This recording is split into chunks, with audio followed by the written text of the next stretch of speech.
Magandang gabi po sa ating lahat. Narito ang update sa lagay ng ating panahon ngayong Huwebes, March 7, 2024 hanggang sa susunod na 24 oras.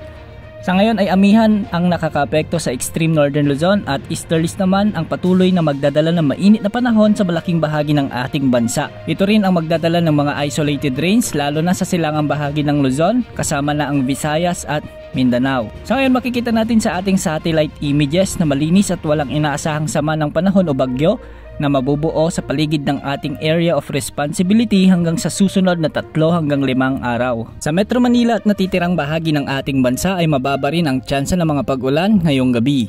Dahil sa muling pag-iral ng amihan, magiging bahagyang maulap hanggang sa maulap ang kalangitan sa Batanes at Babuyan Islands at minsan ay may mga isolated rains lamang. Ngayong gabi, asahan ang malinis na kalangitan sa malaking bahagi ng Luzon, ngunit asahan ang bahagyang paglamig ng panahon sa may Northern Luzon dahil sa muling pag-ihip ng Northeast Monsoon o ng hanging amihan simula ngayon hanggang sa mga susunod na araw. Samantala sa bahagi ng Bicol Region ay mataas ang tsansa ng pag-ulan ngayon dahil sa easterlies. Sa Metro Manila mababa ang tsansa ng ulan ngayon hanggang bukas.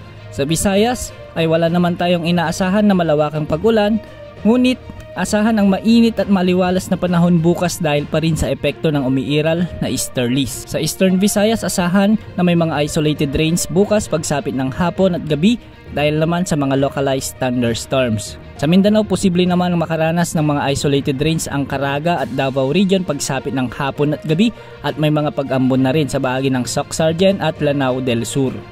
Samantala patuloy ang pagtaas ng temperatura sa maraming lugar sa bansa at asahan na tataas pa ito sa mga susunod na linggo. Naitala naman ang pinakamataas na heat index na umabot sa 42 degrees Celsius sa Rojas City at Iloilo City. Ayon sa kategorya ng Pag-asa, danger level na kung ituring ang init na ito. Sinabi rin ng ahensya na unti-unti nang humihina ang El Nino sa bansa at inaasahang magbabalik na sa neutral pagsapit ng Hunyo. Magiging banayad hanggang sa bahagyang maalon naman ang mga karagatan sa bansa maliban na lamang sa extreme northern Luzon na may mga maalon na karagatan dulot ng amihan. At yan po ang latest sa lagay ng ating panahon ngayong Huwebes. Maging ganda sa lahat ng oras dahil minuminuto ay nagbabago ang panahon. Ito po ang weather update ng bayan, maasahan anumang panahon.